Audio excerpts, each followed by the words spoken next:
Hey, what's up? What's going on, everybody? Thanks for tuning in again to the LeftOvers Talk podcast. This is episode 2. Yeah. As you know, I am Jasmine, and this is... I'm Pastor Tico, or Yes. not Pastor Tico. I I'm know. just Tico.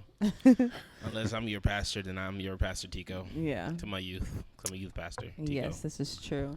And we have here with us Bill Simmons. Bill Simmons for Yes, episode sir. 2 of the LeftOvers Talk podcast. So again, if you don't know, we are just eating again. So our pastors give us a meal, and we get to kind of pick it apart, see what the ingredients are and how to maybe just stick a little bit in your fridge. And I also was kind of thinking about it as if like these could be those, those conversations that like people have after church when they're leaving a service. It's like, well, what are you talking about when you leave church? Let's kind of get some context for that.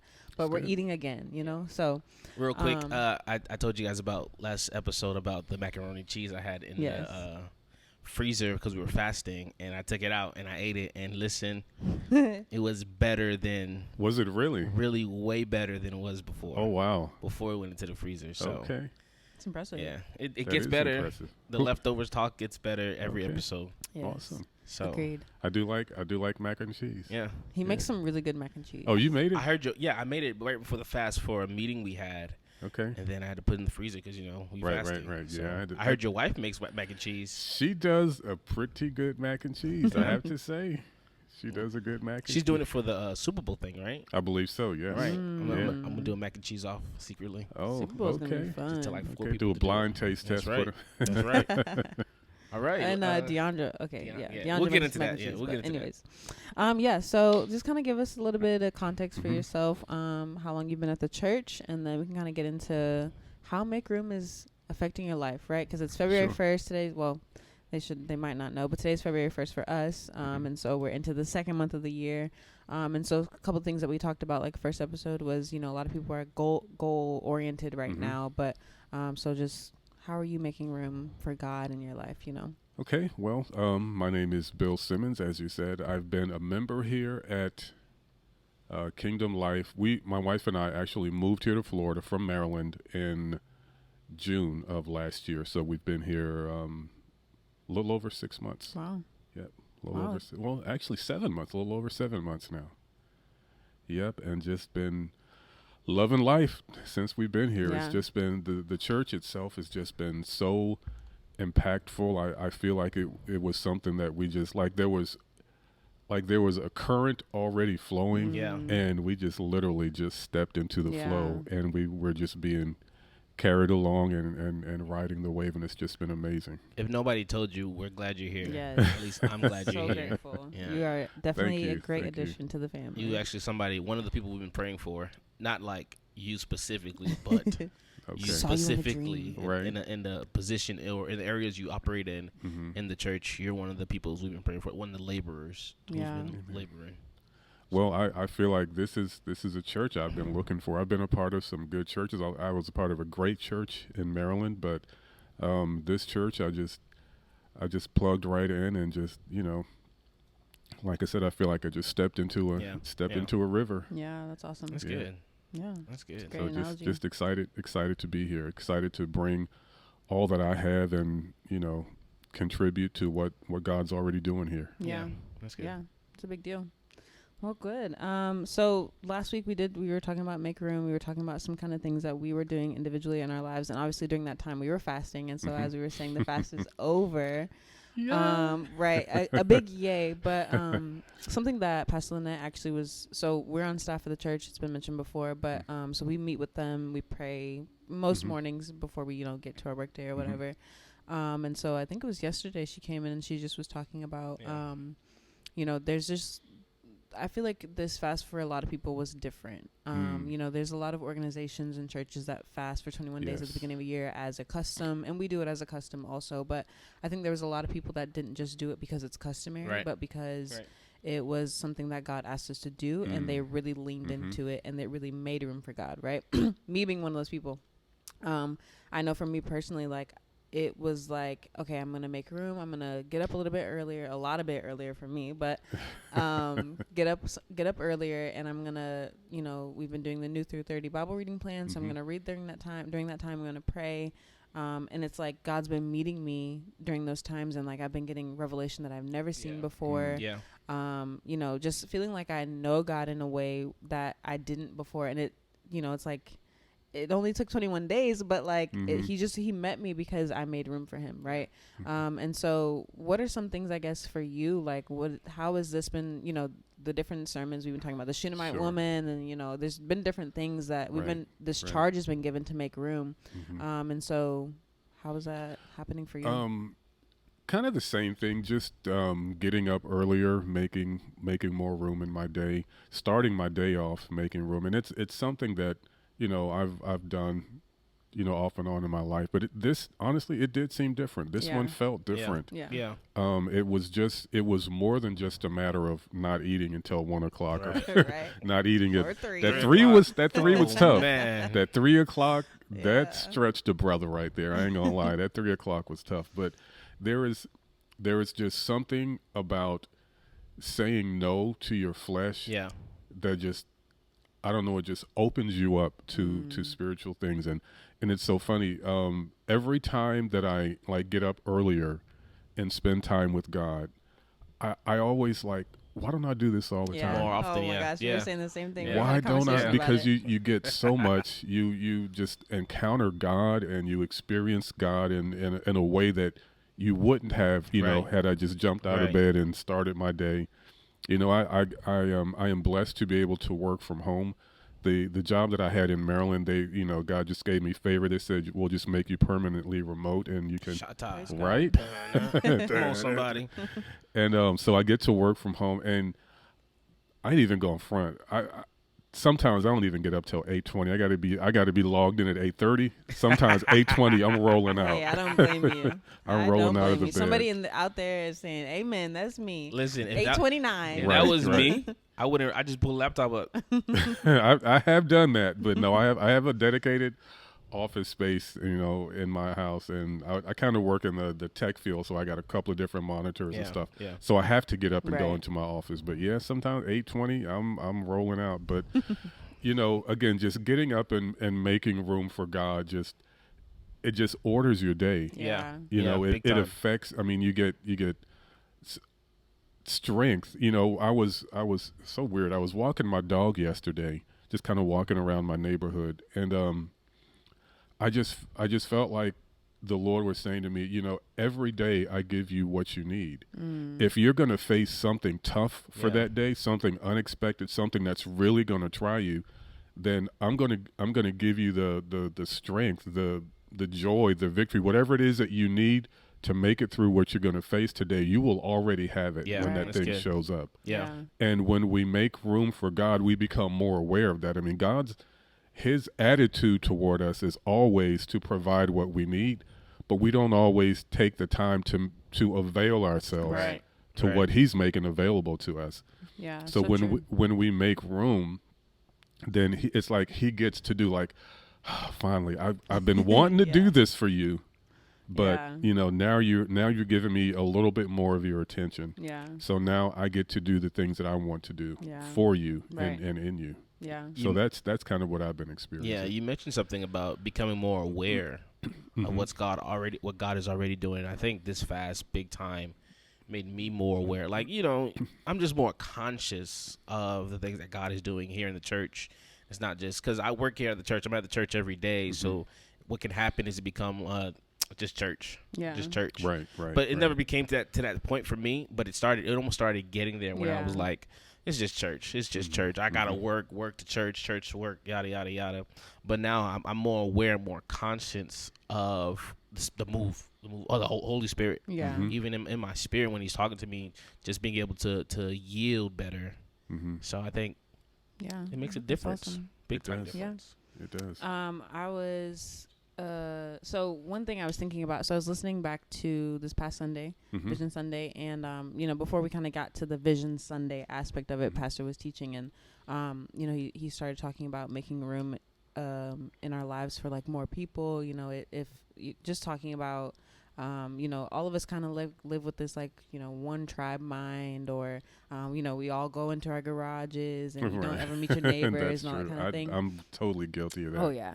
So easy. I mean, it's just the culture. But One thing that I thought about was when, so you are one of our Bible teachers. And so I think it was last class that I had with you, you were talking about how, and I'll let you give some context to it, but you're just talking about how you have never felt so welcomed by a church.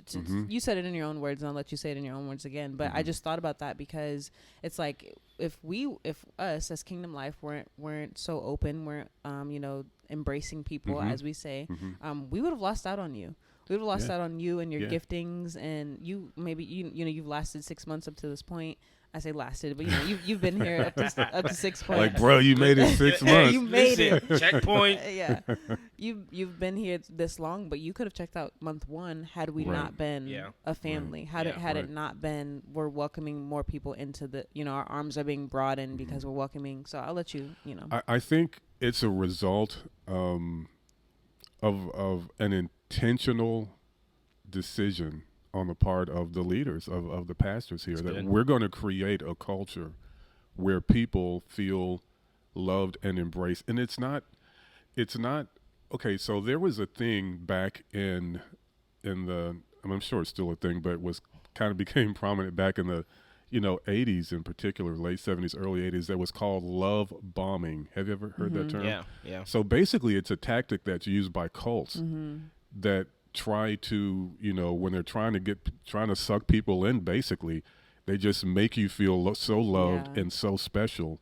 And I actually encountered a group like that back in the day, and they almost kind of like turned my head for a minute, And I was part of a good church, but I'm like, man, these people they're so nice. Doing such a good job. But there is something, when it's not genuine, there's something hollow about it. There's something, after a while, it starts to feel weird. Right. It's just like, something ain't right. Something is just not.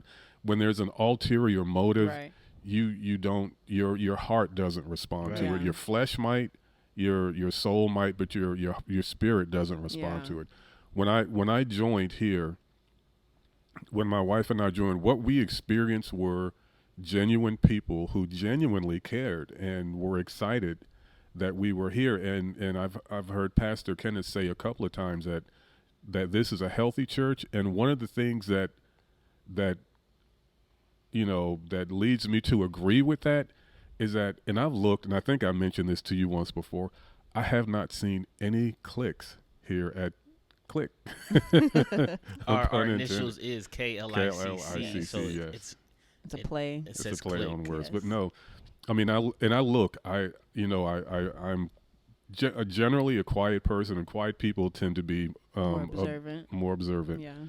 And I just look. Everybody hangs out with everybody else. Yeah. Everybody associates with everybody else. There's no, a little holy crowd over here and a little carnal crowd over there, and it's just everybody genuinely cares about each other and hangs out, and we've established friendships and relationships, in the short time that we've been there, that are just solid. I mean, like these people really like us, and we really like them too. So, but again, I think that goes back to the fact that the leadership has been very, very intentional. I mean, that doesn't just happen. Right. It's not human nature. It's not church nature, if I can put that. You have to make a decision that this is how it's going to be, because this is what God wants. Yeah. If you read all through the New Testament, you read 1st and 2nd Corinthians, Paul is really dealing with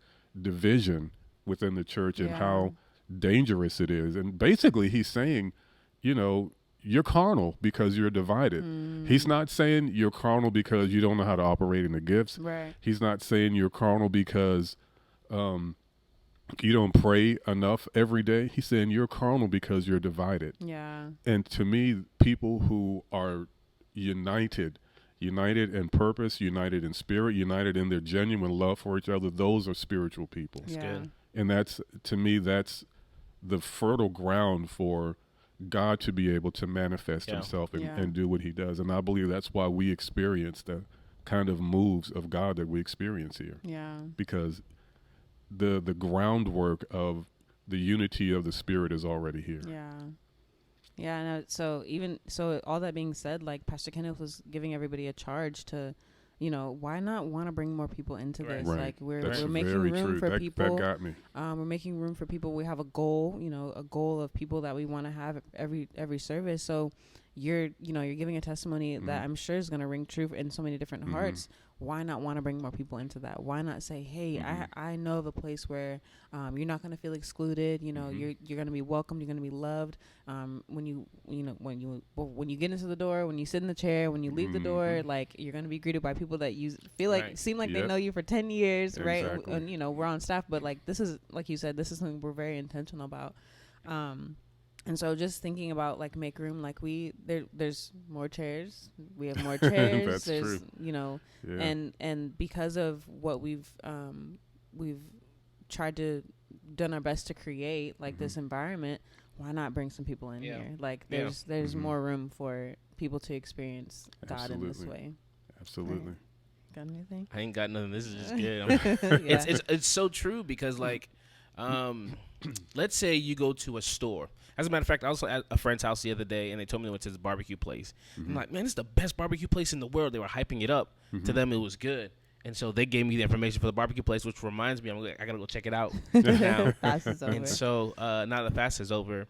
And why can't we do the same with church? Yeah. Why can't we encourage people, hey, this is what I experienced. You can experience it too. Because we might not be the kind of people that need the additional love. Like me personally, if I came to if I didn't know anybody and nobody really loved on me, I got one friend and that's fine. But there's somebody that needs that needs what we have here.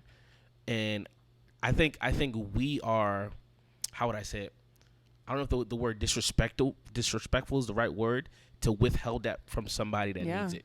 I would say especially people that we know that needs it, people that we see every day, but the look on their face says, help me, I need community. Right. Yeah. And it's very disrespectful for us to say, hey, I got it, but I'm not gonna share it with you. Yeah. And so to share it with them and to help them experience the same love, the same freedom, just the same things we've experienced here, I think it's paramount. It's a little convicting too. Yeah. Big time.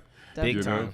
It's a little, and I was while you were talking, I was thinking about probably the worst experience I've ever had at a restaurant was I was in Boston, Massachusetts.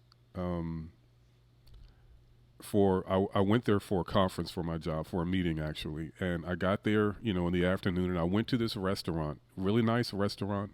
It was kind of near the hotel.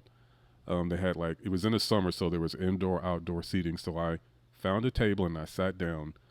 I sat there for at least 20 minutes and no one ever came to wait on me. Yeah. I think it was intentional. I don't want to go into the reasons why I believe it was intentional, but I would not care how good the food is there. Right. They could have, and I'm from Maryland, I love seafood. They could have the best crab cakes in the world. They could have the best lobster bisque. They could have whatever. I would never, ever go. I literally got up and left. Waiters, waitresses are walking by. I'm flagging people down. Hey, can I get some water? Can I get a menu? Oh, someone will be with you in a minute. Someone will be with you in a minute. No one ever got with me. Wow. I eventually just got up and left and went to a little carry out somewhere, and the food was probably just as good, but the people were pleasant. The people that waited on me were pleasant. But so it's like, no matter, you could go to a church with the most talented, gifted orator. If the service ain't good, if the fellowship isn't good, you don't want to eat there anymore. Yeah. Right. Fortunately, we're in an environment where we have good service and good food. Yeah, that's true. And one leads to the other as far as I'm concerned. It's true. Yeah. Like I said, God is more free, because you think about it, the anointing, the revelation, it all comes from God. I mean, you can't, like I said, I think I shared in our class last semester, you can't force a revelation. You're not going to just run up on God and say, look, give me some revelation. It's revelation is something he has to choose. You just got a visual of that. Where's it at? No, it's, everything that God provides, he gives out of the good purpose according to the good purpose of his will. Yeah. He is more free to do that when when the ground is good, when the soil is good. Yeah, you know? definitely. So true. that's what I believe. That's what we experience here. Yeah, I agree. I'll also say, I know I'm not 100% sure of this statistic, but many people stay in the church because of the people. Yeah. Not necessarily the preacher might be okay mid, but many people stay because they feel welcome there. Yeah. Whether Absolutely. the pastor can preach the house down or he doesn't preach the house down. But I think that goes to everybody that is watching this. If you go to a good church and the service is there, the people, the loving community is there, invite them out. Don't be afraid whether they come out or not. Just do the first step, invite them out. Absolutely. Yeah. So Life change happens that way. Switching gears, I wanted to kind of ask you about Vision Sunday. So obviously this was the first time we've made some announcements. Right. But how did you leave feeling? Like, what were your thoughts? Like, maybe you had a car conversation with you and your wife on the way home, but just what's going on for you guys? Like, we're kind of just gauging, what's the response, because there was a call made, but what's the response for some of our members? For me, it was first of all, let me give props to my brother here for putting together Thanks an so much. amazing booklet or a recap of everything that happened last year, and the video was just popping. So props for that. thank you. No, it was really good. It was really, really good. Awesome. Just to hear about the things, to see again the things that we've experienced last year, and again, I just got to experience half of it, but is amazing. But I think the highlight was the announcement. We can talk about the announcement? Yeah, we can talk about it. Oh, okay. Winter Springs. If you didn't hear, Life Winter Springs. yeah, we're starting a new Winter campus Springs, this yes. year, Yeah. so we're excited. Yes.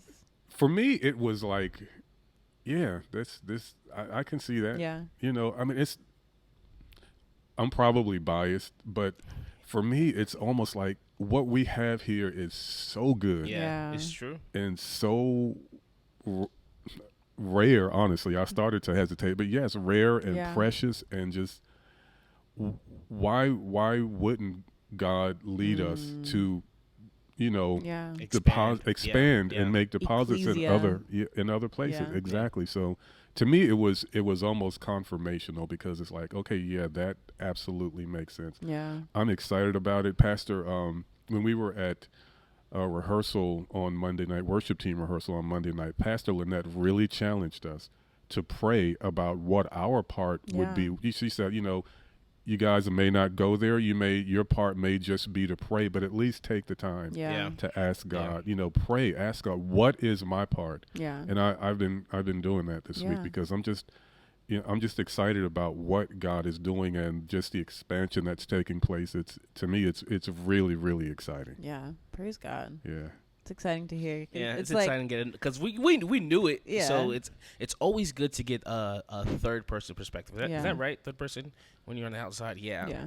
Or fourth person. It's just good to get a different perspective of everything, because we have the same excitement. And it's also good to see the excitement go from not just us or the leadership here, but to everybody in the church. Because now not just you, but everybody in the church that has this excitement, they'll go out and tell their friends, hey, we about to start a church. We about to do this. We about to do this. Now the excitement. I see a picture of a fire in my head, like a wildfire. It starts off with a little spark, and then it just explodes. Yeah. And so we want to keep that momentum going with everything we do, even to the aspect of how we love people. Yeah. We want that love to literally engulf the community, the city. Right. So. Yeah. And the thing that's most exciting is the heart of this house. Yeah. Will be like, it's like a heart transplant. It'll be transplanted and planted in all of these. I mean, because I know this isn't Winter Springs isn't going to be the one and only. It is not. Expansion campus. I know that. God is too wise of a manager.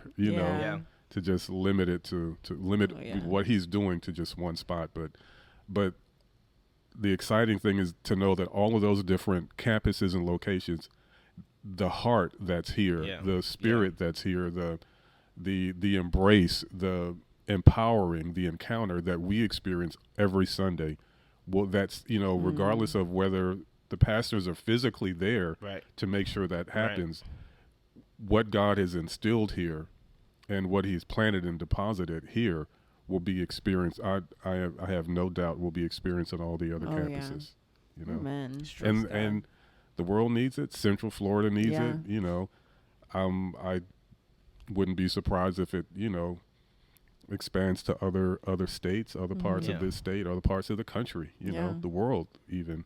So I really feel like I'm blessed to be at the right place at the right time to be a part of what God is doing. Whatever my part is, I'm just excited. Yeah. Awesome. For us, it's really exciting to hear. I mean, like you said, we've been talking about this for months, just between us, it's kind of like you have like secret meetings and it's like, okay, now we get to tell everybody. Yeah. And so just even I was sitting in front row Sunday, and just I could have been the only person in the room, and I left like, all right, we're doing it. Even though we've been talking about this for months, but right. there's just like a genuine excitement, genuine like spiritual excitement, right? Because we all know it's going to be work. We all know it's going to be time. We all know it's going to be energy. But regardless, I didn't know I was going to do that. Regardless, like what you're saying, the fruit of it is going to be so worth it. Like the fruit of it is going to be, people's lives are going to be changed. We were just in Winter Springs Sunday night. And even just like being there, it's just like, it's not our last time it's not our last time being down there. Yeah. And I'm so excited to meet the people that we're gonna, that God has for us to impact. Like we're in this area. We're gonna be praying, and there's gonna be people are gonna be impacted. Generations are gonna be impacted because of a yes to God on all of our parts, right? Because it's not just Pastor Kenneth. Pastor Kenneth can't do it by himself. Absolutely. He can't just go start a church like by himself. I mean, like he's gonna play the drums and then whatever. Like, right. He's not a one man band. He needs all of us, and so I think it's so crucial that obviously, yes, Pastor Lynette asked you guys the worship team to be praying, but the fact that you are doing it is a big deal, right? Because plenty of times you hear something, oh, you should, whatever, do it. But I think it's just an encouragement, like to all of us, like we need to be praying for our part, like, and not just to, not to try to find the easy way out, because it's easy to just be like, well, I'll just do the minimum. Maybe I'll, plug in, where it's comfortable, right? Pastor Kenneth said, get out of your comfort zone. Stretch, get out of your comfort zone. But I just believe that God's going to meet us in that place. I think about when God told Abraham to leave his hometown. And then, when he got there, that's when he got the promise. That's right. But it wasn't Abraham's job was to leave, and go. And then God, met him there. So I think I'm excited. I'm excited just even hearing you talk about it. Yeah, but it's exciting seeing your excitement with it all. Absolutely. So praise the Lord. All right. Hey, well, thanks again for tuning in to episode 2. Thank you for your time. Thank you so much, Bill. Bishop, Pastor, Doctor. Oh my goodness. First president, whatever. This is the Bill. And so, wow, the Bill. We're super grateful that you joined us and that you got to share your excitement with us. Hey guys, we're launching a new campus. You should be exciting. If you want to see the video or the booklet, there's a link in our bio, and you can just go there to our website, and it has KingdomLife.church. Everything you need to see. So, I think that's everything we have. Until we eat again, peace.